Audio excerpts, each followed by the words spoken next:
sangat tragis sekali karena tidak hanya menyisakan duka untuk keluarga yang ditinggalkan, tapi juga untuk seluruh masyarakat karena sampai sekarang nih penyebabnya masih misterius ya, belum ketahuan bagaimana akhirnya bus ini bisa hilang kendali begitu. Ya.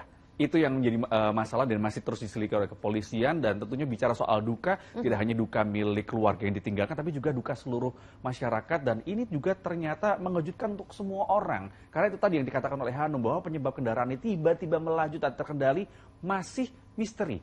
Berikut beberapa fakta seputar peristiwa jatuhnya bus pariwisata ke dalam jurang di objek wisata Guci kami akan hadirkan untuk Anda. Yang pertama, saudara, di Sabtu pada tanggal 6 Mei 2023 pukul 6 pagi, dua bus pariwisata berangkat membawa rombongan dari Serpong, dan para penumpangnya merupakan jemaah pengajian Kayu Gede yang akan melakukan perjalanan berziarah ke kawasan Pekalongan dan juga Guci, Jawa Tengah. Nah, rombongan menginap semalam di kawasan wisata Guci ini. Sebagai informasi bagi Anda yang belum pernah lakukan perjalanan ke sana, ini merupakan sebuah kawasan yang banyak sekali dikunjungi oleh wisatawan untuk berziarah. Seperti diantaranya juga ada wisata pemandian air panas, kemudian air terjun, dan berbagai wisata alam lainnya. Nah, kemudian di hari Minggu tanggal 7, rombongan ini berencana untuk pulang menuju kembali ke Tangerang Selatan. Nah, bagaimana sebenarnya kronologi terjadinya kecelakaan ini?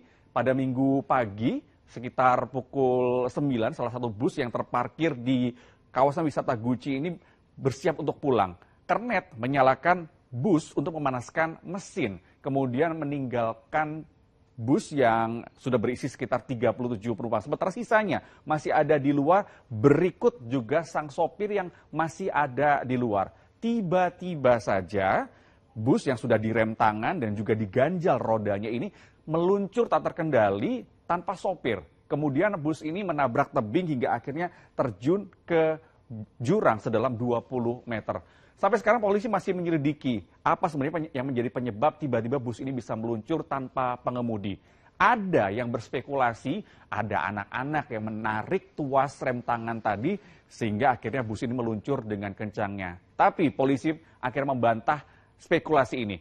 Nah, yang masih belum bisa dilakukan penyelidikan adalah ya tentunya masih misteri ini tadi ya penyebabnya, dan sampai sekarang belum ada yang ditetapkan sebagai tersangka. Kernet maupun sopir masih bersatu sebagai saksi. Karena banyaknya spekulasi yang mengatakan bahwasannya ini ada anak-anak, kemudian ada hal-hal lain yang terjadi sebagai penyebab kecelakaan ini.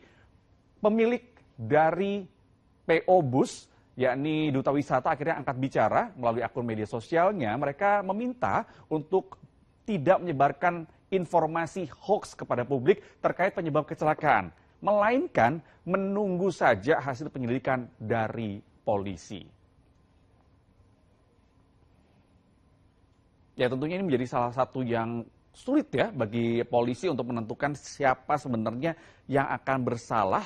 Karena itu tadi, kalau saja misalkan ada CCTV gitu, misalkan dalam bus, akan dengan mudah ya untuk dicari siapa sebenarnya yang bersalah dalam kejadian itu. Betul sekali, Jati, setuju. Untuk itu makanya kita juga mengencourage masyarakat ya untuk tidak gampang termakan hoax, apalagi pasti akan banyak sekali spekulasi yang terjadi di sosial media begitu.